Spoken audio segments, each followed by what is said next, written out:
Hello student, good morning to all of you. जय हिंद। इसके पहले वाला वीडियो में हम आपको प्रतिबिंब की संख्या निकालना सिखा दिए थे।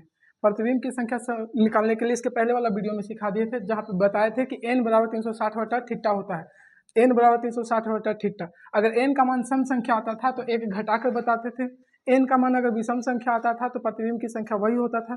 अगर n का मान दशमलव में आता था तो दशमलव के आगे वाला संख्या को लेते थे, पीछे वाला छोड़ देते थे। इसके बाद हम आपको बोले थे नेक्स्ट वीडियो में बताने के लिए पार्श्व परिवर्तन। पार्श्व परिवर्तन हेडिंग मारिएगा, पार्श्व परिवर्तन। इसके पहले वाला वीडियो में हम आपको पार्श्व परिवर्तन पढ़ाने के लिए बोले थे। आज आइए पार्श्व परिवर्तन पढ़ाते हैं। क्या चीज होता है पार्श्व परिवर्तन, चलिए स्टार्ट किया जाए। देखिएगा पार्श्व परिवर्तन का मतलब क्या चीज होता है।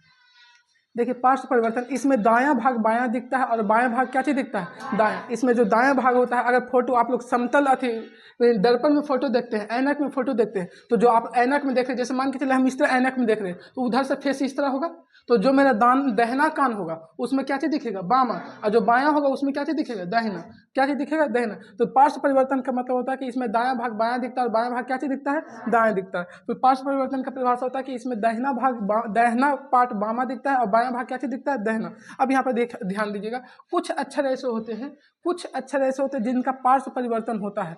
कुछ अक्षर, जैसे आपको पूछेगा कि बताइए ओ को ऐनक में देखिएगा, ओ को ऐनक में देखिएगा तो ओ दिखेगा, क्या इसका चेंज होगा। लेकिन अगर आप बी को ऐनक में देखिएगा तो बी इस तरह दिखेगा उलट के, है ना। अगर बी को देखिएगा तो क्या चीज दिखेगा, अगर मान के चलिए इस तरह सी को देख रहे हैं तो सी आपको ऐसे दिखेगा। अगर आप डी को देख रहे हैं तो डी आपको ऐसे दिखेगा। तो कुछ अक्षर ऐसे होते हैं जिनका पार्श्व परिवर्तन होता है। तो बताइए, पहले तो पूछेगा पार्श्व परिवर्तन किसे कहते हैं। पार्श्व परिवर्तन, तो इसमें दाहिना भाग क्या चीज दिखता है, बायां, और बायां भाग क्या चीज दिखता है, दाहिना। कुछ एबीसीडी के कुछ लेटर होते हैं, एबीसीडी में टोटल कितने लेटर होते हैं, 26। तो उसमें से सभी लेटर का पार्श्व परिवर्तन नहीं होता है, कुछ ही लेटर का पार्श्व परिवर्तन होता है। कुछ लेटर का क्या होता है, पार्श्व परिवर्तन। जैसे आपसे कोई पूछेगा कि बताइए एम का पार्श्व परिवर्तन होता है कि नहीं, नहीं, एम का पार्श्व परिवर्तन नहीं होगा। एम को फिर भी ऐनक में देखिएगा एम ही दिखेगा। लेकिन पूछेगा कि बी का बताइए पार्श्व परिवर्तन होता है कि नहीं, होता है। बी को देखिएगा ऐनक में तो बी ऐसे उलट के दिखेगा। सी को देखिएगा तो सी ऐसे दिखेगा आपको। डी को देखिएगा तो डी ऐसे दिखेगा आपको। समझ में आया। तो पार्श्व परिवर्तन का मतलब यह, अच्छा आपको एल को देखना है, एल तो एल कैसे दिखेगा, इस तरह। समझ में आया। तो कुछ अक्षर ऐसे होते हैं जिनका पार्श्व परिवर्तन होता है, सभी अक्षर। एक पूछेगा ए का पार्श्व परिवर्तन होता है कि नहीं, तो एक अगर उलटबो करेगा तो यही लिखाएगा। समझ में आ गया। तो कुछ अक्षर ऐसे होते हैं जिनका पार्श्व परिवर्तन नहीं होता है, बाकी कुछ अक्षर ऐसे होते हैं जिनका पार्श्व परिवर्तन होता है। अच्छा बताओ, जब अक्षर उलट जाएगा तो सामने वाला, अगर मान के चले बी लिखे हुए हैं, सामने वाला क्या लिखे हुए बी, और जब उसके सामने वाला ऐनक में, जैसे गाड़ी चल रहा है तो एगो गाड़ी से पीछे आ रहा है, पीछे और एक आगे गाड़ी में, अगर आप बी लिखे हुए हैं तो बताओ सामने वाला का, लाइट कट गया, बताइएगा सामने वाला का ऐनक में क्या चीज होगा, बी है जो उलट के दिखाएगा, बी क्या चीज दिखाएगा, उलट के। यही कारण है कि जब आप एम्बुलेंस देखते हैं, एम्बुलेंस क्या चीज देखते हैं, एम्बुलेंस, तो एम्बुलेंस में देखिएगा बी है जो उलट को लिखा जाता है, बी क्या चीज किया जाता है, उलट के। क्योंकि अगर पहले से उलट दिए हैं तो बताओ सामने वाला में जब देखेंगे, सामने वाला ऐनक में देखेगा तो बी है जो बी उलट के दिखाएगा, तो जब उल्टेगा तो फिर क्या चीज हो जाएगा, सीधा हो जाएगा। फिर से एक बार समझिएगा, यहाँ समझिएगा फिर से। जैसे देखिएगा एम्बुलेंस, एम्बुलेंस, बी देखिएगा एम्बुलेंस में बी उल्टा लिखा हुआ होता है, बी क्या चीज लिखा होता है, उल्टा। इसलिए उल्टा लिखा जाता है क्योंकि बी का पार्श्व परिवर्तन होता है, बी का क्या होता है, पार्श्व परिवर्तन। अच्छा बताओ, जिसको हम पहले ही से उलट के रख दिए हैं, पहले से क्या चीज कर दिए, उलट के, और इसको फिर उल्टेगा ऐनक, एक और ऐनक उल्टेगा, तो बताओ दो में उल्टेगा तो फिर क्या चीज हो जाएगा, सीधा लिखा जाएगा। क्या चीज लिखा जाए, सीधा। यही कारण है कि जिन अक्षर का पार्श्व परिवर्तन होता है, तो एम्बुलेंस में देखिएगा जो चीज पार्श्व परिवर्तन हो रहा है उनको उल्टा करके लिखता है, ताकि ऐनक में जो सामने वाला गाड़ी जा रहा है जब उत्तल दर्पण अपना साइड मिरर में देखे तो उसको सीधा करके दिखाए। नहीं तो पता चलेगा कि एम्बुलेंस की जगह मान के चलिए एम्बुलेंस लिखा हुआ है और आप एम्बुलेंस सीधा लिख दिए हैं, एम्बुलेंस क्या चाहिए है, सीधा लिख दिए, तो सामने वाला गाड़ी में देखेगा तो उसको नाम पता चला कि किसी का नाम लिखा हुआ है, किसी का क्या चीज लिखा हुआ है, नाम, उस साइड ही नहीं देगा, साइड नहीं देगा, क्योंकि उसको पता चलेगा कोई के नाम लिखा है। ये चलते पहले एम्बुलेंस में जो अच्छा पार्श्व परिवर्तन होता है उसको क्या चीज कर दिया जाता है, उलट के लिखा जाता है, ताकि सामने वाला गाड़ी में उल्टे तो फिर सीधा हो जाए। तो पहले बताएगा पार्श्व परिवर्तन किसे कहते हैं। इसमें दायां भाग बायां और बायां भाग दायां दिखता है। क्या एबीसीडी के सभी अक्षर का पार्श्व परिवर्तन होता है कि कुछ ही अक्षर का होता है, कुछ ही अक्षर का पार्श्व परिवर्तन, तो लिखेगा पार्श्व परिवर्तन, लिखेगा। इसमें वस्तु का दायां भाग बायां और बायां भाग दायां दिखता है, इसमें वस्तु का दायां भाग, इसमें वस्तु का दायां भाग बायां और बायां भाग दायां दिखता है। इसमें वस्तु का बायां भाग दायां, दायां भाग बायां कर दीजिए। इसमें वस्तु का दायां भाग बायां, इसमें वस्तु का दायां भाग बायां, इसमें वस्तु का दायां भाग बायां और बायां भाग दायां दिखता है, और बायां भाग दायां दिखता है।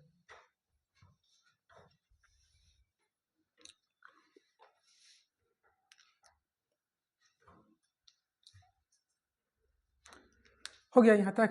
इसमें वस्तु का दायां भाग बायां और बायां भाग क्या चीज होता है, दायां दिखता है। जैसे हम लोग अगर अपना ऐनक में फोटो देखते हैं, ऐनक में क्या चीज दिखता है, फोटो, तो जो मेरा दाहिना कान होगा वो कहाँ दिखाएगा, बामा, और जो बामा कान होगा वो क्या चीज दिखाएगा, दाहिना दिखाएगा। वही पार्श्व परिवर्तन कहलाता है। जैसे अब बताएगा यहाँ पे एम्बुलेंस में क्या बी को सीधा लिखते हैं कि बी को उलट के लिखते हैं, ताकि हम एक बार उलट के लिखेंगे और जब सामने वाला ऐनक में जाएगा तो फिर उसको उल्टेगा। तो बताओ, पहले से हम उलट के लिखे थे, पहले से क्या चीज करके लिखे थे, उलट के, और जब सामने वाला ऐनक में फिर उल्टेगा तो क्या हो जाएगा, सीधा। ये चलते आने वाला गाड़ी में आगे वाला ड्राइवर को पता चल जाएगा कि पीछे से जो गाड़ी आ रहा है वो एम्बुलेंस आ रहा है, इसको साइड देना जरूरी है। क्योंकि एम्बुलेंस कोई नॉर्मल गाड़ी नहीं, उसमें हमेशा मरीज ही होगा। एम्बुलेंस नॉर्मल दूल्हा के लिए बनता है नहीं, किसके लिए बना है, मरीज के लिए। उसको इमरजेंसी गाड़ी बोला जाता है, ना कि दूल्हा आराम से बैठ के जाएगा एम्बुलेंस पे। समझ में आ गया। तो बताइएगा एम्बुलेंस को इमरजेंसी गाड़ी ही चलते उसमें अक्षर है, जो जिन अक्षर का पार्श्व परिवर्तन होता है उसको पहले ही से उलट के लिख दिया जाता है। देखिएगा गौर से, एम्बुलेंस में जो बी होता है बी उलट के लिखा जाता है, ताकि फिर दर्पण इसको उल्टे तो इसको हो जाए सीधा, तो फिर सामने वाला जो ड्राइवर आगे जो रहेगा उसको पता चल जाएगा कि पीछे से जो गाड़ी आ रहा है एम्बुलेंस है, इमरजेंसी गाड़ी है,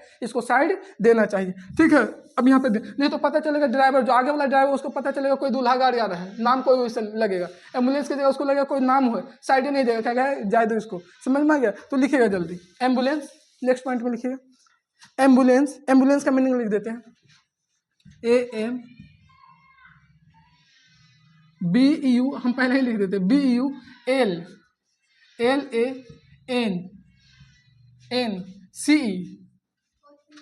सी इधर का होगा जाएगा, CE ऐसा होगा एम्बुलेंस में। चलिए छोड़िए ना, कैसे हम डायरेक्ट मीनिंग लिख देते हैं एम्बुलेंस का, AMBULANCE, एम्बुलेंस लिखिएगा। एम्बुलेंस में जिन अक्षरों का पार्श्व परिवर्तन होता है, एम्बुलेंस में जिन अक्षरों का पार्श्व परिवर्तन होता है, एम्बुलेंस में जिन अक्षरों का पार्श्व परिवर्तन होता है, एम्बुलेंस में जिन अक्षरों का पार्श्व परिवर्तन होता है, एम्बुलेंस में जिन अक्षरों का पार्श्व परिवर्तन होता है,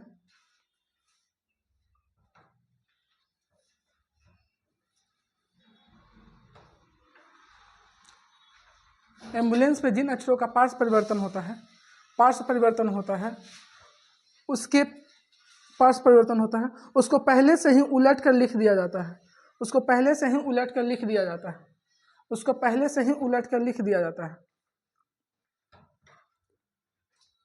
उसको पहले से ही उलट कर क्या चीज कर दिया जाता है, लिख दिया जाता है, उसको पहले से ही उलट कर लिख दिया जाता है,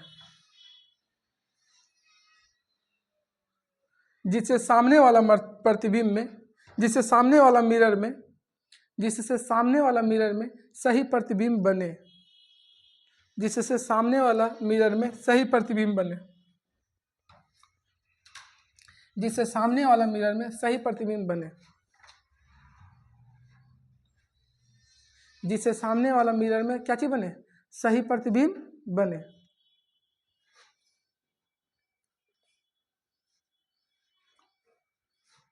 बताइएगा कौन कौन सा अक्षर का पार्श्व परिवर्तन होगा, थोड़ा सा देख लीजिएगा, कौन कौन अक्षर पलटेगा, बताइएगा पार्श्व परिवर्तन। बी का होगा, सी का होगा, डी का होगा, ई का भी होगा, एफ का भी होगा, जी का भी होगा, एच का नहीं होगा, एच जैसे लिखिएगा उकरो वैसे दिखाएगा एच। आई का भी नहीं होगा, जे का होगा, जे का होगा, के ऐसे रहेगा, के आप ऐसे लिखिएगा तो के ऐसे दिखाएगा, है ना, के को ऐसे दिखाएगा, तो के का भी होगा। अब छोड़ दीजिए, बहुत हो गया, तो इतना है, इत्यादि कर दीजिएगा, ETC और भी हो सकता है। लिख लीजिए एग्जाम्पल में पार्श्व परिवर्तन, बी का होगा, सी का होगा, डी का होगा, ई का होगा, एफ का होगा, जी का होगा, जे का होगा, के का होगा।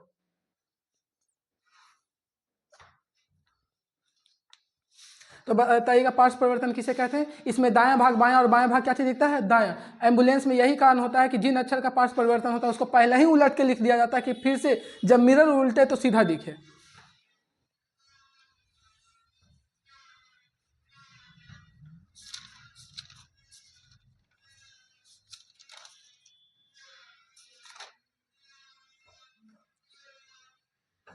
हो गया? यहां तक हो गया ना? चलिए आइए, तो पार्श्व परिवर्तन यहां तक क्लियर हो गया। बताइएगा इसमें दायां भाग क्या चीज़ दिखता है? बायां। और बायां भाग क्या चीज़ दिखता है? दायां। ऐनक में जब हम लोग फोटो जो देखते हैं वो हमारा दाहिना कान होगा जो बामा दिखता है, बामा कान होगा जो क्या चीज़ दिखेगा? दाहिना।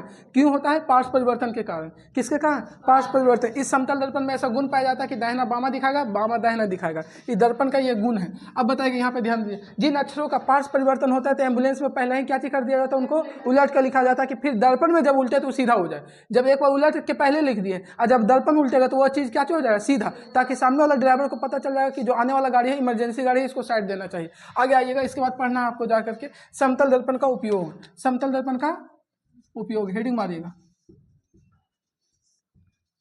समतल दर्पण का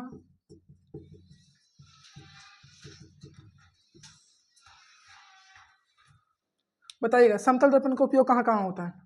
पहला बताइए, चेहरा देखने में, चेहरा देखने में। दूसरा बताइएगा मॉल में, मॉल में, मॉल या जिम कर दीजिए, मॉल या जिम, जिम में। तीसरा आइएगा, मॉल हो गया, चेहरा देखने में हो गया, मॉल या जिम में हो गया। तीसरा आइएगा पेरियोस्कोप में, पेरियोस्कोप में,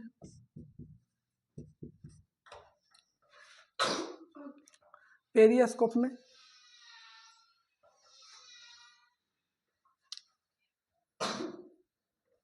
पेरियोस्कोप में। अब यहाँ पे ध्यान दीजिएगा पेरियोस्कोप क्या है जो समझिएगा। हो गया यहाँ तक? अब देखिएगा पेरियोस्कोप क्या चीज़ होता है। यहाँ तक हो गया ना? बताइए समतल, हम लोग चेहरा देखने में किसका उपयोग करते हैं? समतल दर्पण में। जो हम लोग सुबह उठ के अपना घर पे देखते हैं चेहरा, भोर उठ के सबसे पहले कितना को तो इतना आदत खराब है कि पहले उठेगा आईना के देखेगा मुँह कहीं बिगड़ तो नहीं गया। समझ में आया? तो चेहरा देखने में किसका प्रयोग करते हैं? समतल दर्पण में। मॉल में भी किसका प्रयोग किया जाता है? समतल दर्पण। मॉल में देखिएगा जो कपड़ा हम लोग पहन के चेक करते हैं सामने कि कपड़ा फिट बैठ रहा है कि नहीं, कौन सा दर्पण होता है? समतल दर्पण। और भी इसका यूज किया जाता है मॉल में, जो लाइट है, लाइट जो कपड़ा पे, मॉल में बहुत सारा लाइट का कमाल होता है। समझ में आया? देखिएगा जो आप लोग ऑनलाइन करके कपड़ा मंगाते हैं, क्या जो मोबाइल में देखते हैं उसी तरह का रहता है कि उससे कुछ अलग रहता है?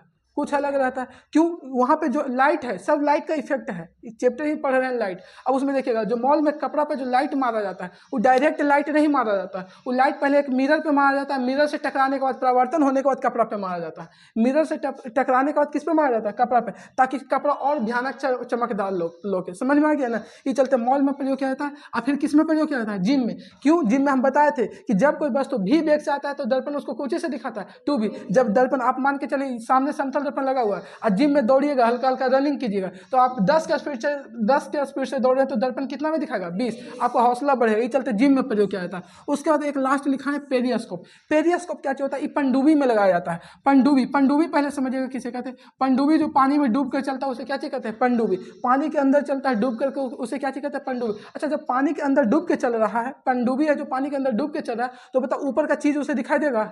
नहीं। तो ऊपर देखने के लिए इस तरह का होता है पनडुब्बी, मान के चलिए ऊपर देखने के लिए इस तरह पेरियोस्कोप लगा होता है, इस तरह करके पेरियोस्कोप होता है। ये बाहर है जो ये वाला मुंह है जो बाहर दिखाई देता है, बाहर निकला हुआ रहता है, पूरा नहीं निकला रहता, थोड़ा सा, ना तो बाहर निकले कोई मिसाइल गिरा देगा उस पर। समझ में? थोड़ा सा खाली ये वाला निकला हुआ रहता है। और यहाँ पे एगो समतल दर्पण सेट होता है, एगो यहाँ पे समतल दर्पण सेट होता है, एगो यहाँ पे सेट होता है, एगो यहाँ पे क्या होता है? सेट होता है। अब 45 डिग्री पर सेट होता है। कितना डिग्री पर? 45। ये भी पूछा है कि बताइए पेरियोस्कोप में जो समतल दर्पण सेट किए जाते हैं कितना डिग्री के एंगल पर सेट किए जाते हैं?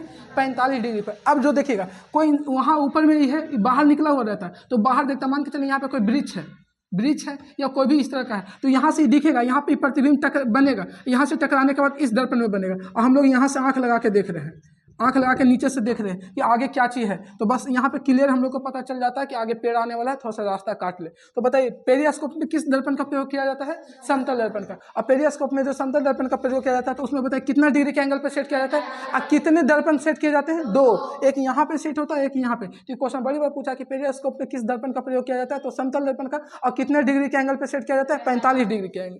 कितने डिग्री के एंगल पे? 45 डिग्री के एंगल पे। तो लिखिएगा पेरियोस्कोप, लिख के रेस दीजिएगा।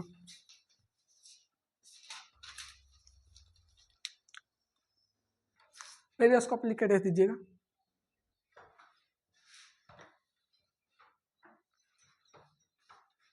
पेरियोस्कोप इसी को बोलते हैं हिंदी में परिदर्शी बोलते हैं, परिदर्शी। बगल में लिख लीजिएगा परिदर्शी। पेरियोस्कोप को ही परिदर्शी बोलते हैं।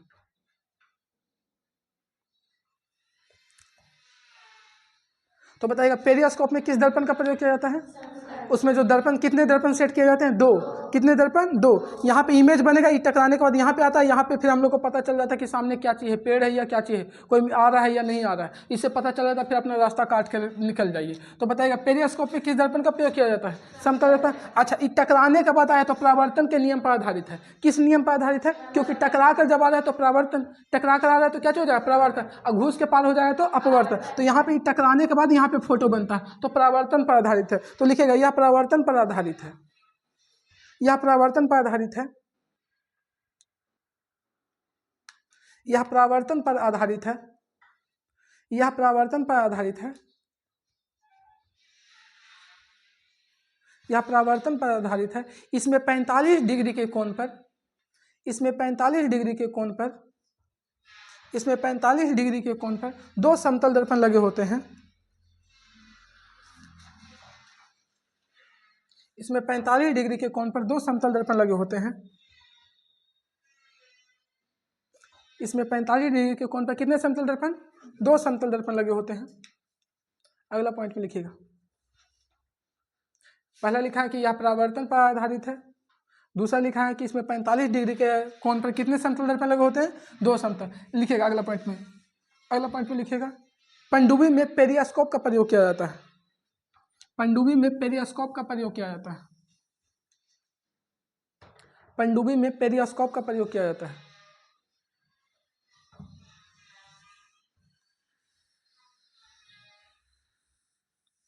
पनडुब्बी में पेरियोस्कोप का प्रयोग किया जाता है।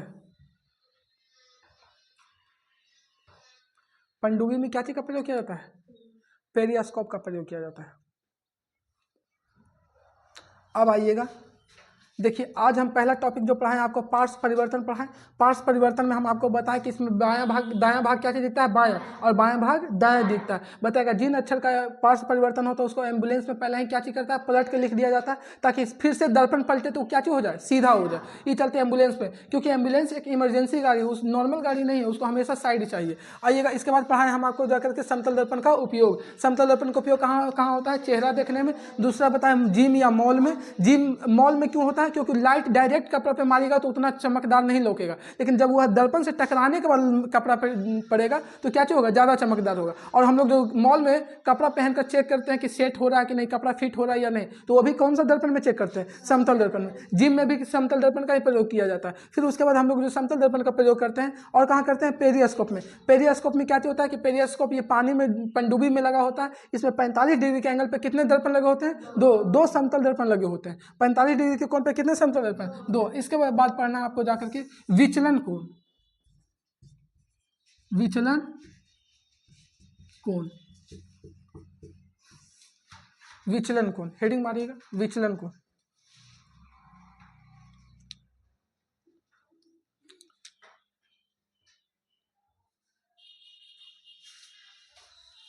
विचलन कोण। अब यहां पर गौर कीजिएगा,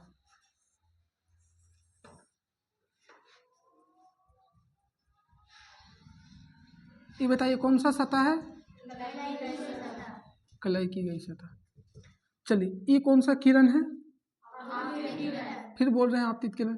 जब तक हम एरो नहीं दे आप कैसे बता दीजिएगा कि आपतित किरण है? ये कौन सा किरण है? परावर्तित किरण। बताइएगा ये क्या चीज है? अभिलंब। डॉट डॉट से दिखा दे रहे हैं अभिलंब को, कोई दिक्कत नहीं। ये क्या चाहिए आपका? अभिलंब। अब यहाँ ध्यान दीजिएगा, विचलन कोण किसे कहते हैं? तो आपतित किरण को, मान के चलिए हम ऐसा देखा जाए कि आपतित किरण को बढ़ाया जाए, आपतित किरण को क्या किया जाए? इस तरह, ये आपतित किरण है ना, मान के चलिए कि हम आपतित किरण को बढ़ा रहे हैं, आपतित किरण को क्या कर रहे हैं? बढ़ा रहे हैं। तो आपतित किरण का, यहाँ ध्यान दीजिएगा, ये आपतित किरण का बढ़ा हुआ भाग है, आपतित किरण का बढ़ा हुआ भाग, बढ़ा हुआ भाग, आपतित किरण का कौन सा भाग है? बढ़ा हुआ। अब यहाँ पर ध्यान दीजिएगा, विचलन कोण किसे कहते हैं? तो आपतित किरण को बढ़ाया जाए, आपतित किरण का बढ़ा हुआ भाग, पैसा समझिएगा, आपतित किरण का बढ़ा हुआ भाग एवं परावर्तित किरण, ये कौन सा किरण है? परावर्तित किरण। ये कौन सा किरण है? आपतित किरण। ये क्या चीज है? अभिलंब। अभिलंब। ये कौन सा कोण है? आपतन कोण। ये कौन सा कोण है? परावर्तन कोण। आपतन कोण, आपतित किरण एवं अभिलंब के बीच बनने वाला कोण को आपतन कोण। ये सब आपको पहले पढ़ा दिए हैं। आपतन कोण, ये क्या हो जाएगा? परावर्तन कोण। अब यहाँ पे गौर कीजिएगा, ये आपका परावर्तन कोण हो गया। देखिएगा यहाँ पे आपतित किरण का बढ़ा हुआ भाग, ये कौन सा, किसका भाग है? आपतित किरण का। आपतित किरण का बढ़ा हुआ भाग एवं परावर्तित किरण के बीच बनने वाले कोण को, आपतित किरण का बढ़ा हुआ भाग एवं परावर्तित किरण के बीच बनने वाले कोण को क्या कहते हैं? विचलन कोण कहते हैं। आपतित किरण का बढ़ा हुआ भाग एवं परावर्तित किरण के बीच बनने वाले कोण को क्या कहते हैं? विचलन कोण। अब विचलन कोण को डेल्टा से सूचित करते हैं। विचलन कोण को क्या चीज से सूचित करते हैं? डेल्टा से। तो बताइएगा, पूछेगा कि बताइए विचलन कोण किसे कहते हैं? तो आपतित किरण का बढ़ा हुआ भाग एवं परावर्तित किरण के बीच बनने वाले कोण को कौन सा कोण कहते हैं? विचलन कोण कहते हैं। कौन सा कोण कहते हैं? विचलन कोण कहते हैं। अब गौर कीजिएगा, जैसे अगर मान के चलिए यहाँ पे ये आपतित किरण है, ये कौन सा किरण है? आपतित किरण। अगर मान के चलिए ये आपतित किरण को और बढ़ाएं, मान के चलिए अभी 10 डिग्री है, कितना डिग्री है? 10। इसको अगर और बढ़ाइएगा तो ये 20 होगा, तो इधर आएगा। तो जैसे आपतित किरण नहीं बढ़ेगा, तो बताइए विचलन कोण और ऊपर की ओर भागेगा कि नीचे की ओर भागेगा? ऊपर की ओर। तो जैसे जैसे आपतित किरण का मान बढ़ता है, जैसे जैसे आपतन कोण का मान बढ़ता है, यहाँ पे फिर से समझिएगा, अगर 10 डिग्री है तो यहाँ पे है, अगर 20 बढ़ाएगा तो ये वाला किरण नीचे आएगा, ये वाला कहाँ आएगा? नीचे, और ये वाला कहाँ जाएगा? ऊपर। तो जैसे जैसे आपतन कोण का मान बढ़ता है, वैसे वैसे विचलन कोण का मान क्या होता है? घटता है। याद रखिएगा यहाँ पर, क्योंकि ये बढ़ाइएगा तो ये वाला नीचे की ओर भागेगा, और ये वाला कहाँ की ओर भागेगा? ऊपर की ओर। तो जैसे जैसे आपतन कोण का मान बढ़ता है, आपतन कोण का मान क्या होता है? बढ़ता है, वैसे वैसे विचलन कोण का मान क्या होता जाता है? घटते जाता है। क्योंकि जब इसको ही बढ़ाइएगा, ये वाला किरण को, ये नीचे की ओर झुकेगा, तो ये वाला और ऊपर की ओर उठते चल जाएगा। तो बताइए आपतन कोण का मान बढ़ाया जाएगा तो विचलन कोण का मान क्या होगा? घटेगा। क्या होगा? घटेगा। तो जैसे जैसे आपतन कोण का मान बढ़ता है, वैसे वैसे विचलन कोण का मान क्या होता है? घटता है। बताइए आपतित किरण एवं परावर्तित किरण के बीच बनने वाले कोण को कौन सा कोण कहते हैं? विचलन कोण। आपतन कोण को मान बढ़ाया जाए तो विचलन कोण का मान क्या होता है? घटता है। यहाँ तो कोई दिक्कत है। आप विचलन कोण को क्या चीज से सूचित करते हैं? डेल्टा से। और डेल्टा का फॉर्मूला होता है 180 माइनस 2i, 180 माइनस 2i। विचलन कोण का फॉर्मूला क्या होता है? 180 माइनस 2i, 180 माइनस 2i। विचलन कोण वाला फॉर्मूला क्या होता है? 180 माइनस 2i, जहां i क्या चीज है? आपतन कोण। i क्या चीज है? आपतन कोण। तो बताइएगा, पूछेगा कि डेल्टा वाला फॉर्मूला बताइए क्या होता है? 180 माइनस 2i, 180 माइनस 2i। तो बताइएगा आपतित किरण के बढ़े हुए भाग एवं परावर्तित किरण के बीच बनने वाला कोण को क्या कहते हैं? विचलन कोण। क्या, कौन सा कोण कहते हैं? विचलन कोण। जैसे जैसे आपतन कोण का मान बढ़ता जाता है, वैसे वैसे विचलन कोण का मान क्या होता है? घटता है। क्योंकि ये बढ़ाइएगा, ऊपर से ये वाला बढ़ाइएगा, ये फैलेगा तो नीचे वाला सिकुड़ेगा, नीचे वाला क्या होगा? सिकुड़ते जाएगा। तो आपतन कोण का मान तो बढ़ा रहे हैं, लेकिन विचलन कोण वाला जो ये आपतित किरण है, ये ऊपर चढ़ते चल जाएगा, सिकुड़ जाएगा। तो बताइए यहाँ पे विचलन का कोण का मान घटेगा कि बढ़ेगा? घटेगा। तो लिखिए इसका परिभाषा विचलन कोण का। देखिएगा, आप यदि आपतित किरण को बढ़ाई जाए, यदि आपतित किरण को बढ़ाई जाए, यदि आपतित किरण को बढ़ाई जाए, यदि आपतित किरण को बढ़ाई जाए, तो आपतित किरण के बढ़े हुए भाग, तो आपतित किरण के बढ़े हुए भाग,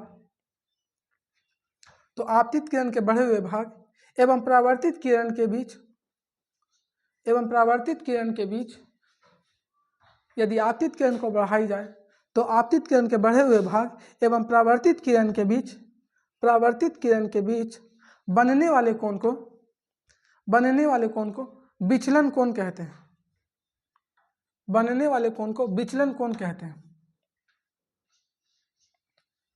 बनने वाले कोण को विचलन कोण कहते हैं। बनने वाले कोण को कौन सा कोण कहते हैं? विचलन कोण। अगला पॉइंट में लिखिएगा, विचलन कोण को डेल्टा से सूचित करते हैं।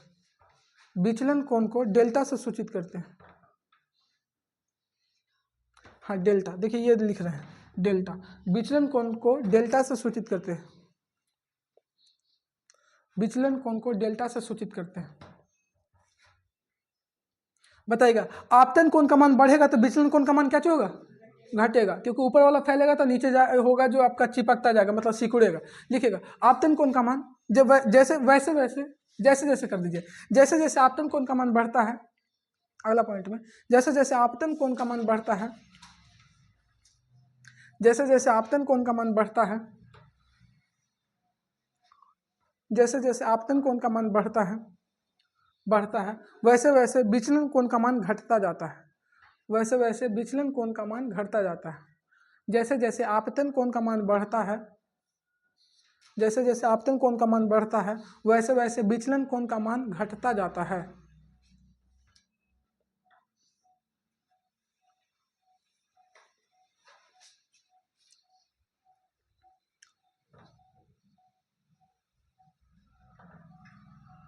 चलिए जल्दी उतारिएगा इस फिगर को।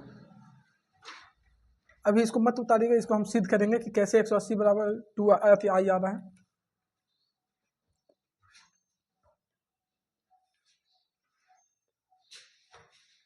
जल्दी इसको उतारिएगा फिगर को।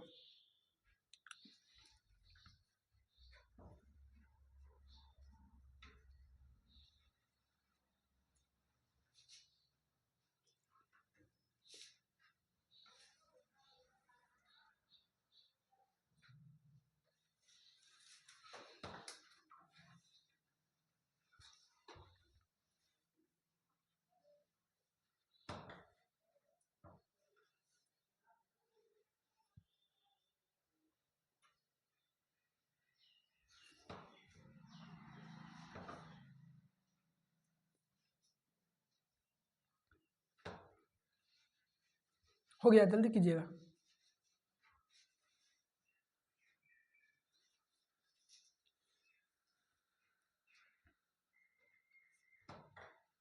आपतित किरण के बढ़े हुए भाग एवं परावर्तित किरण के बीच बनने वाले कोण को कौन सा कोण कहते हैं? विचलन कोण। विचलन कोण को क्या चीज से सूचित करते हैं? डेल्टा से। जैसे जैसे आपतन कोण का मान बढ़ता जाता है, वैसे वैसे विचलन कोण का मान क्या होता है? घटता है। इस फिगर को उतारिए, फिर इसके बाद हम कैसे आया डेल्टा बराबर 180 माइनस 2i, जो हम अब सिद्ध करके दिखाते हैं।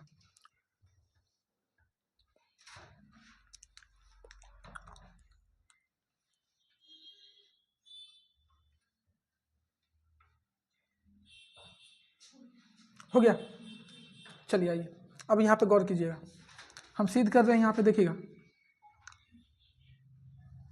देखिएगा यहाँ पे प्रकाश के परावर्तन के नियम से, प्रकाश के परावर्तन के नियम से, प्रकाश के परिवर्तन के नियम से बताइएगा कोण आई बराबर कोण आर, कोण आई बराबर कोण आर। अब यहाँ पे ध्यान दीजिएगा, ज्यामितीय से लिख लीजिए, ज्यामितीय से।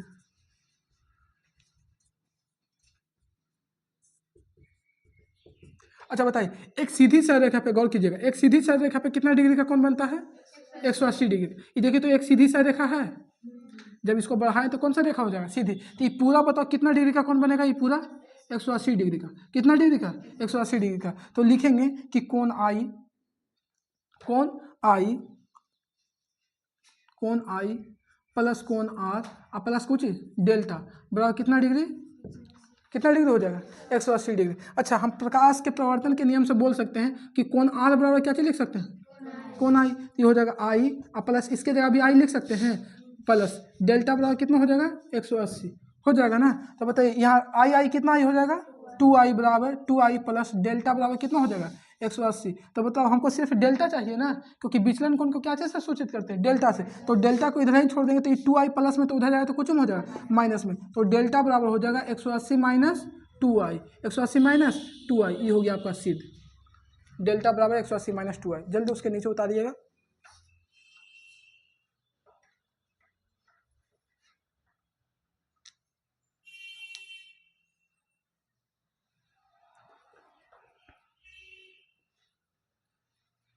चलिए हो गया। तो बताइएगा फॉर्मूला डेल्टा बराबर 180 माइनस 2i। अच्छा यहाँ पे ध्यान दीजिएगा और देखिए, ऐसा भी तो हो सकता है, गौर कीजिएगा इधर, अगर फिर से हम देखते हैं ज्यामितीय से, फिर से देखते हैं तो बताइए एक सीधी रेखा पे कितना डिग्री का कोण बनता है? 180 डिग्री का। मतलब आई प्लस आर प्लस डेल्टा बराबर कितना डिग्री हो जाएगा? 180। अच्छा बताओ, आई को भी तो हम आर लिख सकते हैं प्रकाश के परिवर्तन के नियम से, तो आई बराबर भी आर हो जाएगा, आई आर हो जाएगा, प्लस डेल्टा बराबर कितना डिग्री? 180 डिग्री। तो बताओ आर आर कितना आर हो जाएगा? 2r, 2r प्लस डेल्टा बराबर 180 डिग्री। तो डेल्टा बराबर बताइए 180 माइनस कितना हो जाएगा? 2r। तो ये भी ठीक है, डेल्टा बराबर 180 माइनस 2i या डेल्टा बराबर 180 माइनस 2i, दोनों ठीक है, क्योंकि दोनों तो हो सकता है, क्योंकि प्रकाश के परिवर्तन का नियम यही तो बताता है कोण आई बराबर कोण आर। जल्दी उतारिए यहाँ पे।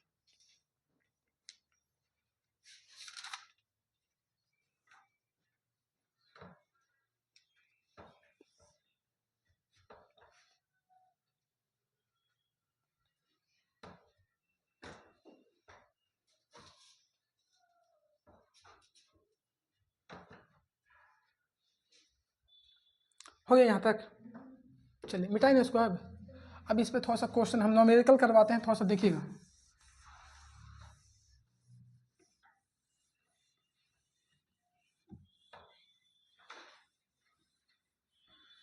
अभी हम एक पॉइंट बताएं कि आज जैसे जैसे आपतन कोण का मान बढ़ता है वैसे वैसे परावर्तन कोण का मान क्या होता है? घटता है। जैसे आपतन कोण बढ़ाइएगा, आपतन कोण का मान बढ़ाएगा तो ये नीचे की ओर भागेगा, तो ये बोला कहाँ की ओर भागेगा? ऊपर की ओर। आप देखिएगा यहाँ पे हम लेते हैं आपतन कोण बराबर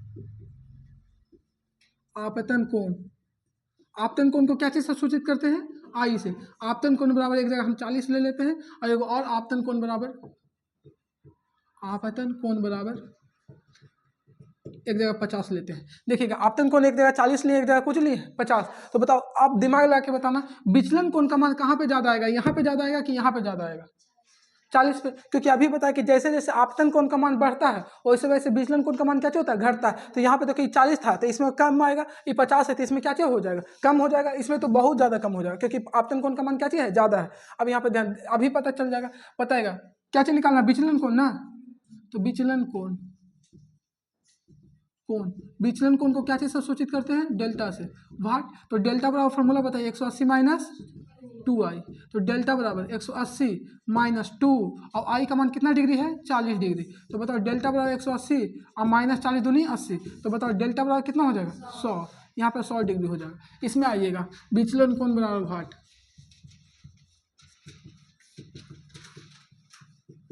फिर देखिएगा यहाँ पे विचलन कोण बराबर वाट।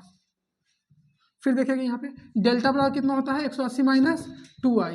180 माइनस 2i। तो डेल्टा बराबर बताइएगा 180 माइनस, यहाँ पे बताइए आई का मान कितना है? 50। कितना है आई का मान? 50। तो डेल्टा बराबर बताइए 180 माइनस 50 दूनी 100। तो डेल्टा का मान यहाँ पे कितना हो जाएगा? 80। देखिएगा तो यहाँ पे आपतन कोण का मान बढ़ाए थे, 40 से कितना हुआ? 50। तो यहाँ 100 से कितना हो गया? 80। बताओ आपतन कोण का मान जब बढ़ाए तो विचलन कोण का मान भी क्या हो रहा है? घट रहा है। तो वही तो अभी लिखा थे कि जैसे जैसे आपतन कोण का मान बढ़ता है वैसे वैसे विचलन कोण का मान भी क्या होता है? घटता है। चलिए लिख लीजिए, देख लीजिए घट रहा है कि नहीं।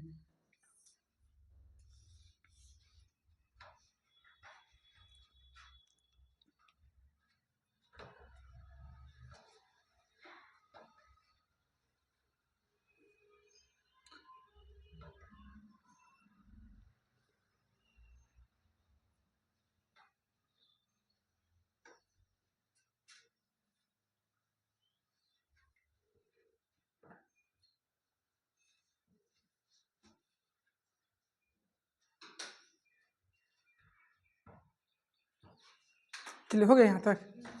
अब आइएगा, अच्छा बताइएगा आपतन कोण के मान बढ़ाने पर, देखिएगा आपतन कोण के मान बढ़ाने पर विचलन कोण का मान क्या होता है?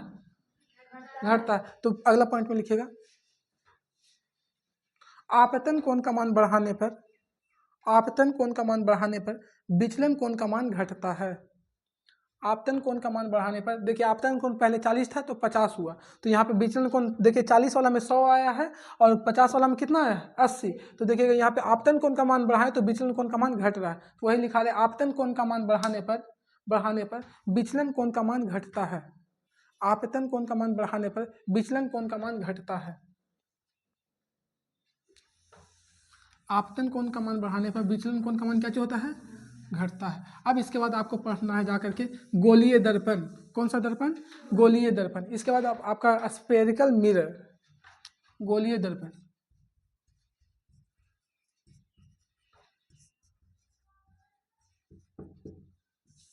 आइएगा गोलीय दर्पण, हेडिंग मारिएगा गोलीय दर्पण।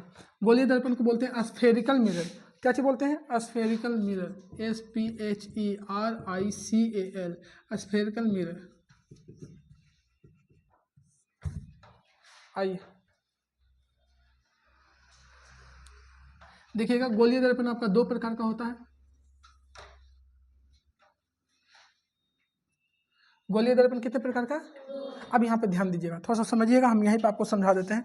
देखिएगा गोलीय मिरर किसे कहते हैं, ये एक गोला है, क्या चीज, गोलीय, गोलीय दर्पण। वैसा दर्पण जिसका परावर्तक सतह किसी खास गोले का एक भाग होता है, वैसा दर्पण जिसका परावर्तक सतह किसी खास गोले का एक भाग होता है, उसे क्या चीज कहते हैं, गोलीय दर्पण।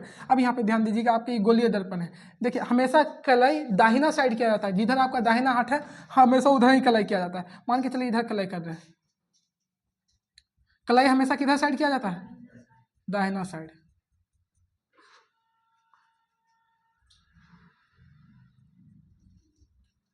हमेशा कलाई दर्पण में किधर साइड किया जाता है, दाहिना साइड। इस बात को याद रखिएगा, दर्पण में कलाई हमेशा दाहिना साइड किया जाता है।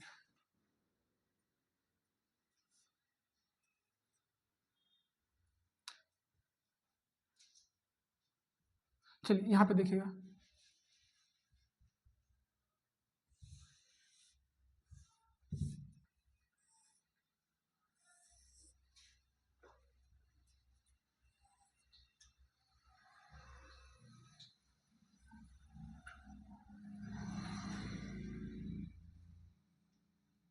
चलिए आइए,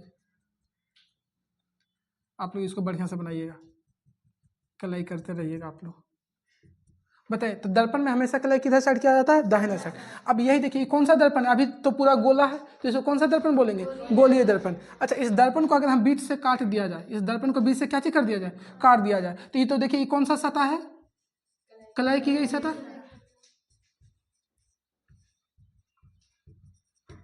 ये कौन सा सतह है, परावर्तक सतह। ये कौन सा सतह हो जाएगा, ये बताइएगा ये कौन सा सतह हो जाएगा,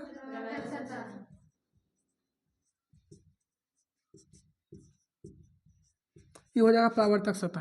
ये कौन सा सतह हो जाएगा। अच्छा अभी रुक जाइए, यहाँ पे बीच में क्या होगा, ध्रुव। बीच में क्या होगा, ध्रुव। ये देखिए ये दर्पण का मध्य बिंदु है, दर्पण का क्या चीज है, मध्य बिंदु। तो इसको बोलते हैं, बीच में होगा आपका वक्ता केंद्र। बीच में क्या होगा, वक्ता केंद्र। दर्पण का मध्य बिंदु ध्रुव कहलाता है। दर्पण का मध्य बिंदु क्या चीज कहलाता है, ध्रुव। दर्पण का मध्य बिंदु क्या चीज कहलाता है, ध्रुव। अब यहाँ ध्यान दीजिएगा, ध्रुव को वक्ता केंद्र से मिलाने वाली रेखा प्रधान अक्ष कहलाता है। ध्रुव को वक्ता केंद्र से मिलाने वाली रेखा क्या चीज कहलाता है, प्रधान अक्ष। बताएगा दर्पण का मध्य बिंदु क्या चीज कहलाता है, ध्रुव। दर्पण का मध्य बिंदु ध्रुव, तो इधर भी ध्रुव होगा, इधर भी ध्रुव होगा। तो ये आपका है वक्ता केंद्र। ये क्या चीज है, वक्रता केंद्र। इसको लिख लीजिएगा, वक्रता केंद्र। ये बताइए क्या चीज है, ध्रुव है, इसको ध्रुव। ये भी क्या चीज हो जाएगा, ध्रुव होगा। इसको यहाँ पे ध्रुव दिखा दीजिए।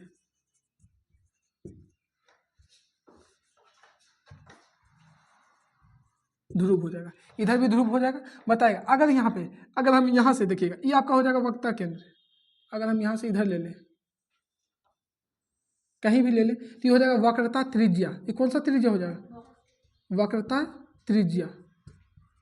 वक्रता त्रिज्या हो जाएगा। इस सबको परिभाषा लिखाएंगे, वक्रता त्रिज्या। अब यहाँ पर ध्यान दीजिए, ये कौन सा सतह हो जाएगा, जल्दी बताइएगा।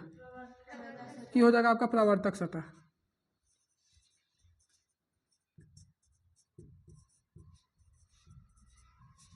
ये बताइए ये कौन सा सतह हो जाएगा, कलाई की गई सतह। बताइए दर्पण में हमेशा कलाई किधर करते हैं, दाहिना साइड की बामा साइड, दाहिना साइड। अच्छा, इस दर्पण को अगर बीचों बीच काटेंगे, इस दर्पण को अगर बीचों बीच काटेंगे, तो देखिए इसी तरह का फिगर बनेगा ना। एगो इधर से कलाई क्या रहेगा, ये वाला, और एगो इधर से। बढ़िया से फिगर आप लोग बना लीजिएगा। एक इधर से इस तरह बनेगा, इसी तरह बनेगा ना। तो बताइए इसको, बताइए ये वाला हो जाएगा कौन सा सतह। देखिए ये वाला टुकड़ा है, ये काट के इधर वाला आया है, तो ये टुकड़ा है, ये कौन सा सतह है, कलाई की गई सतह।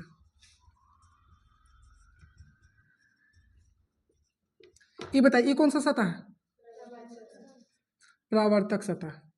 उसी का काट के टुकड़ा बीचों बीच से काट रहे हैं, यहाँ से काट दिए, देख लीजिए यहाँ से काट रहे हैं, तो ये एक भाग इधर आ गया, एक पार्ट इधर आ गया, ये हो जाएगा परावर्तक सतह। परावर्तक सतह। अच्छा गौर कीजिएगा यहाँ पे, देखिए तो इसका परावर्तक सतह धंसा हुआ है कि उठा हुआ है? तो ये कौन सा दर्पण बन जाएगा? अवतल दर्पण। ये बन जाएगा आपका अवतल दर्पण। ये कौन सा दर्पण बन जाएगा? अवतल दर्पण। और ये बताइए इसका परावर्तक सतह देखिए तो उठा हुआ है कि धंसा हुआ? उठा हुआ है। इसका परावर्तक सतह देख लीजिए, इसमें भी क्या चाहिए? उठा हुआ। तो ये कौन सा दर्पण बन जाएगा? परावर्तक सतह।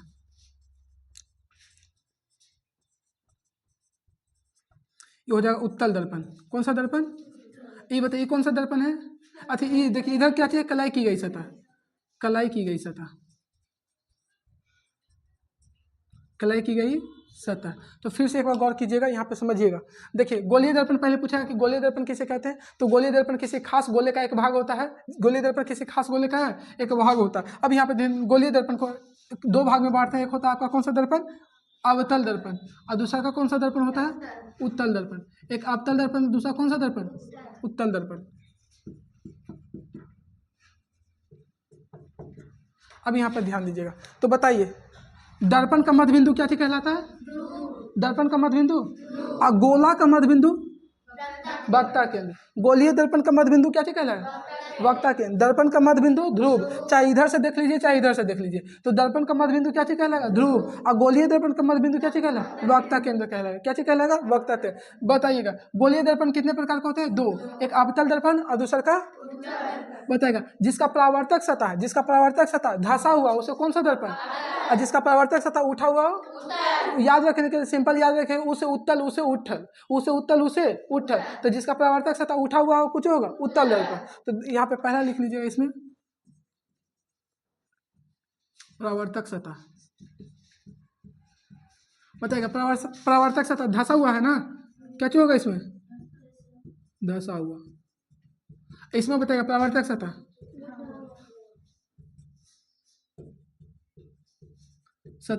क्या होता है? उठा हुआ। अच्छा बताइएगा इसका एक चीज और बहुत ज्यादा इंपॉर्टेंट क्वेश्चन पूछता है, इसका फोकस दूरी। फोकस दूरी। फोकस दूरी। तो बताइए जिसका धंसा हुआ है, गांव में देखेगा जिसका मकान धंसा हुआ वो गरीब होता है कि अमीर होता है? गरीब। ऋणात्मक होता है कि धनात्मक होता है?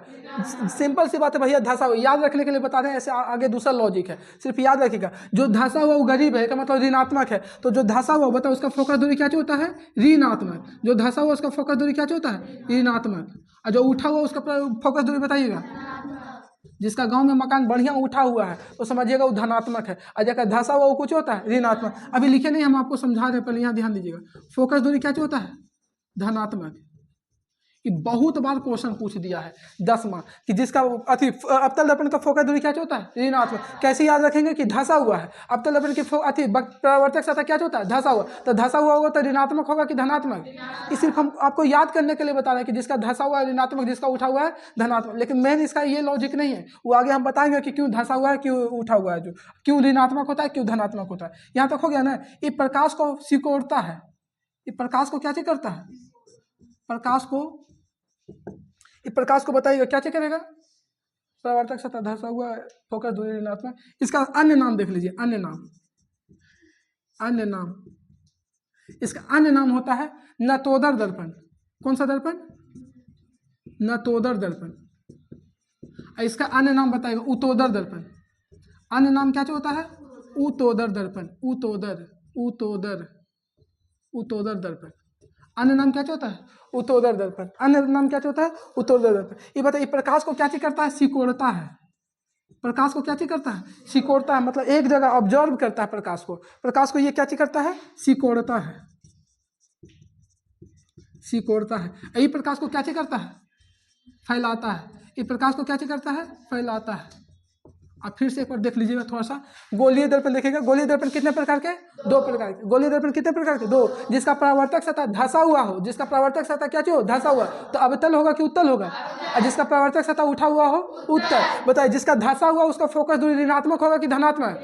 सिंपल सी बात है भैया कि जिसका धंसा हुआ का मतलब गरीब है, गरीब है का मतलब कुछ हो जाएगा ऋणात्मक, याद रखने के लिए बता रहे। और जिसका उठा हुआ मकान बढ़िया बना हुआ है एकदम, तो बताइए कुछ हो जाएगा धनात्मक। तो जिसका परावर्तक सतह धंसा हुआ मतलब फोकस दूरी उसका क्या होगा? ऋणात्मक। और जिसका उठा हुआ याद रखिएगा कुछ होगा धनात्मक। जिसका मकान उठा हुआ समझिए अच्छे खासे लोग हैं, धनात्मक होंगे। ठीक है, यहाँ पे अन्य नाम बताइएगा। कुछ होता है नतोदर दर्पण, इसका अन्य नाम क्या होता है? उत्तरोदर दर्पण। ये बताइए अवतल दर्पण जो प्रकाश को क्या करता है? सिकोड़ता है। और बताइए उत्तल दर्पण प्रकाश को क्या करता है? फैलाता है। यही कारण इसका प्रयोग स्ट्रीट लाइट में किया जाता है। किसमें किया जाता है? स्ट्रीट लाइट में। इसका प्रयोग यही कारण सिकोड़ता है। अच्छा, सोलर कुकर में जो खाना बनाएगा तो उसमें प्रकाश ज्यादा जरूरत है कि कम जरूरत है? ज़्यादा, क्योंकि सोलर कुकर में खाना जल्दी बनना चाहिए, उसमें धूपा ज़्यादा लगना चाहिए, तो प्रकाश को उसमें सिकोड़ने की जरूरत होता है। तो बताइए, आप बताइएगा सोलर कुकर में कौन सा दर्पण का प्रयोग करेंगे? अवतल के उत्तल? क्योंकि सोलर कुकर में जब खाना बनाएगा तो उसमें प्रकाश ज़्यादा मात्रा में चाहिए कि प्रकाश को फैला दीजिएगा। प्रकाश को फैला दीजिएगा तो फिर खाना बनने में देर हो जाएगा। तो प्रकाश को सिकोड़ना है, उसमें क्या चीज करना पड़ेगा? सिकोड़ना पड़ेगा। तो कौन सा बताइए, सोलर कुकर में कौन सा दर्पण का प्रयोग होगा? अब तो जहाँ पे अगर गलियों में जा रहे हैं तो सोचिएगा गली में खाली कम लाइट दे कि ज़्यादा दूर तक लाइट दे? तो ज़्यादा दूर तक बताइए प्रकाश को फैलाने वाला लगाइएगा कि सिकोड़ने के लिए लगाइएगा? तो फैलाने वाला। बताइए गलियों में जो स्ट्रीट लाइट होता है उसमें कौन सा दर्पण लगाइएगा? उत्तल दर्पण। तो बताइए स्ट्रीट लाइट में कौन सा दर्पण होता है? Street light, street light, street light में कौन सा दर्पण? उत्तल दर्पण। और सोलर कुकर में कौन सा दर्पण? अवतल दर्पण, सोलर कुकर में। चलिए इतना पहले पॉइंट उतारिएगा बढ़िया से, गोलीय दर्पण उतार के और फिर इस फिगर को बनाइएगा। उतार लीजिएगा ना? पता चल रहा है कि नहीं पता चल रहा है? चलिए उतार लीजिए जल्दी बढ़िया से। जहाँ पे आपको दिक्कत हो पूछ लीजिएगा, हम बता देंगे कि यहाँ पे क्या लिखा हुआ।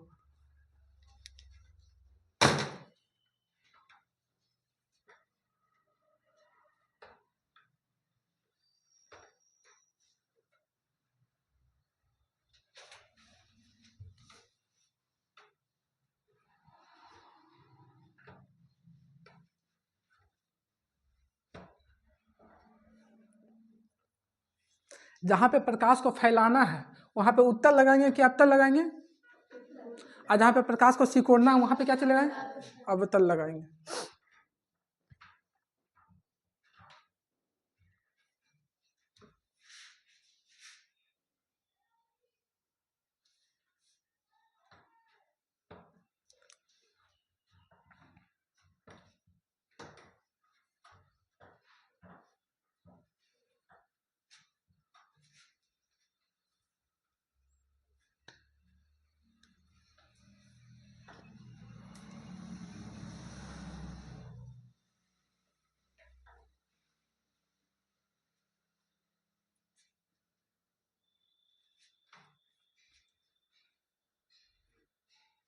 एक बार हम यहाँ पे बोल देते हैं, जल्दी आप लोग लिखिएगा ताकि दिक्कत ना हो सामने वाला को। यहाँ पे हम बोल देते हैं कि क्या चीज़ लिखे, फिर इस फिगर को मिटाएंगे तो फिर फिगर अपने क्लियर हो जाएगा। पहले ये लिख लीजिएगा, उसके बाद बताइएगा। ये लिख लिए इधर वाला, ये सब लिख लिए ना? चलिए आइए थोड़ा सा देखिएगा इधर, ये वाला लिख लिए यहाँ तक? जल्दी जल्दी करो, हो गया यहाँ तक? अब एक और देखिएगा, गोलीय दर्पण कितने प्रकार के होते हैं? दो प्रकार के। पहला अवतल और दूसरा का उत्तल। बताइए जिसका परावर्तक सतह धंसा हुआ होगा कौन सा दर्पण? जिसका परावर्तक सतह उठा हुआ होगा उत्तल। उसे उत्तल उसे उठ्ठल, याद रखिएगा, उसे उत्तल उसे उठ्ठल। आइएगा अवतल दर्पण की फोकस दूरी ऋणात्मक होगी कि धनात्मक? क्योंकि धंसा हुआ मतलब क्या होगा? ऋणात्मक। और जिसका उठा हुआ हो धनात्मक, उठा हुआ क्या होगा? धनात्मक। तो बताइएगा अवतल दर्पण की फोकस दूरी, उत्तल दर्पण की फोकस दूरी। बताइएगा अवतल दर्पण का अन्य नाम क्या है? नतोदर दर्पण। कौन सा दर्पण? नतोदर। और इसका बताइए उत्तल दर्पण का अन्य नाम? उत्तरोदर दर्पण। कौन सा दर्पण? उत्तरोदर दर्पण। बताइए अवतल दर्पण प्रकाश को सिकोड़ता है कि फैलाता है? तो सिकोड़ता है। तो बताइए इसका कहाँ पर प्रयोग करेंगे? सोलर कुकर में। अब बताइएगा उत्तल दर्पण प्रकाश को क्या करता है? फैलाता है। तो फैलाता है तो इसका कहाँ पर प्रयोग करेंगे? गलियों में, क्योंकि हमको प्रकाश ज्यादा दूर तक फैलना चाहिए, वहां पे स्ट्रीट लाइट का प्रयोग होता है। वहां पे स्ट्रीट लाइट में उत्तल दर्पण का प्रयोग होता है। कौन सा दर्पण? उत्तल दर्पण का। अब यहाँ पे एक और नाम लिख लीजिएगा, यहाँ पे एक नाम छूट रहा है। अवतल दर्पण का अन्य नाम नतोदर दर्पण है, इसी को अभिसारी दर्पण भी बोलते हैं। नतोदर के बगल में लिख लीजिएगा अभिसारी दर्पण, इसको अपसारी बोलते हैं। उत्तल दर्पण को अपसारी। यहीं पे लिख लीजिएगा, डैश मार के लिखिए ना, अन्य नाम है। नतोदर दर्पण के बगल में लिख लीजिए अभिसारी दर्पण, नतोदर दर्पण के बगल में लिख लीजिएगा अभिसारी दर्पण, और उत्तोदर दर्पण के बगल में लिख लीजिएगा अपसारी दर्पण। बहुत फेमस है, पूछ दिया क्वेश्चन, बड़ी बार पूछा है कि बताइए अवतल दर्पण अभिसारी दर्पण किसे कहते हैं? अभिसारी दर्पण किसे कहते हैं? अवतल को कि उत्तल को? अवतल को। और अपसारी दर्पण किसे कहते हैं? उत्तल को। अच्छा, इसको याद कैसे रखेंगे कि किसको अभिसारी बोलते हैं? जो याद रखने के लिए ट्रिक भी बता देते हैं। याद रखने के लिए क्या चीज बता देते हैं? ट्रिक। देखिएगा ट्रिक कैसे याद रखेंगे। ठीक है, कोई आपसे पूछता है कि बताइए, कोई भी चीज़ आप मांगते हैं तो हमको क्या चीज़ बोलते हैं? क्या हमको अब और अभी चाहिए? बोलते हैं कि नहीं बोलते हैं? अब और अभी चाहिए, बस एक से कंप्लीट हो जाएगा। अब और अभी, अब और अभी चाहिए, बोलते हैं ना? अब और कुछ ही चाहिए, अभी चाहिए। तो देखिएगा अब से हो जाएगा अवतल, अब अभी से हो जाएगा अभिसारी दर्पण। याद हो गया? अब और अभी चाहिए तो बताइए अवतल दर्पण को कौन सा दर्पण कहेंगे? अभिसारी दर्पण। तो कोई भी पूछेगा बताइए अभिसारी दर्पण किसे कहते हैं, तो कहिएगा अब और अभी चाहिए, बस। आज से हो जाएगा अवतल, अब से क्या हो जाएगा? अवतल, और अभी से कुछ हो जाएगा? अभिसारी। तो जब ये को पता चल ही गया कि अवतल दर्पण को अभिसारी दर्पण कहते हैं, तो उत्तल को क्या चीज कहेंगे? अपसारी।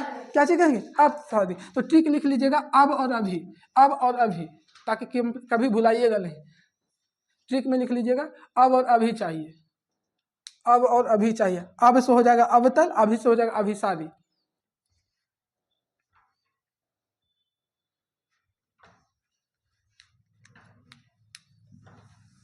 अब हम इस फिगर को मिटा रहे हैं, बाकी आप बना लीजिएगा।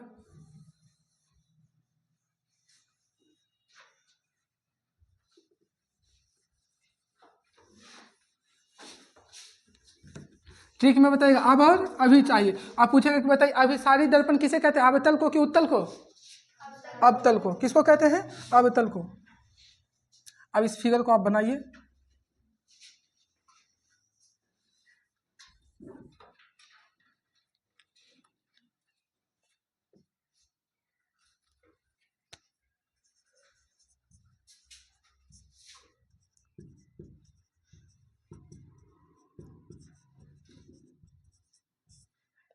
चलिए जल्दी कीजिए।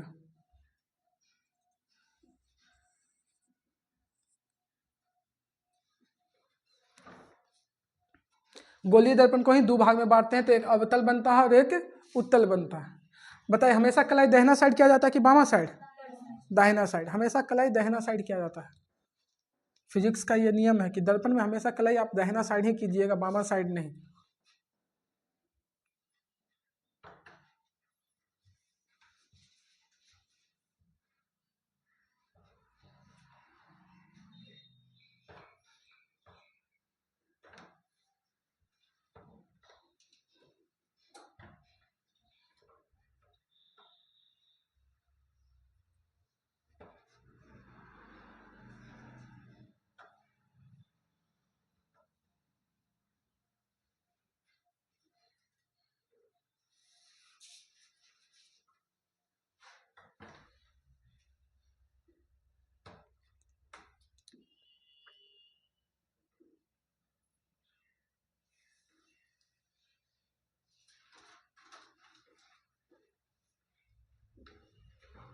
चलिए हो गया यहाँ तक, जल्दी कीजिएगा।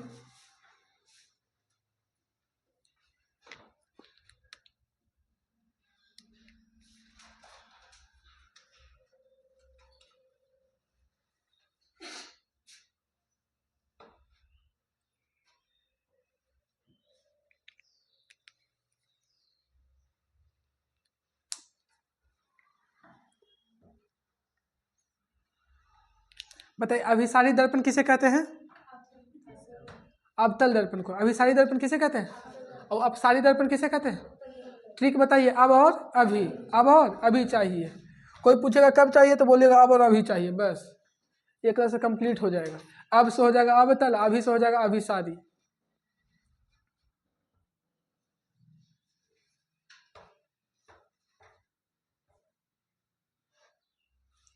हो गया कंप्लीट। आइएगा जितना पढ़ाए हम उसको थोड़ा सा रिवीजन करा देते हैं, कहा कि अभी थोड़ा घिचपिच हो गया था, उसी चीज़ को हम फिर से लिख देते हैं ताकि दिक्कत ना हो। फिगर क्लियर उतार दीजिए, हम फिर से एक बार लिख दे रहे हैं।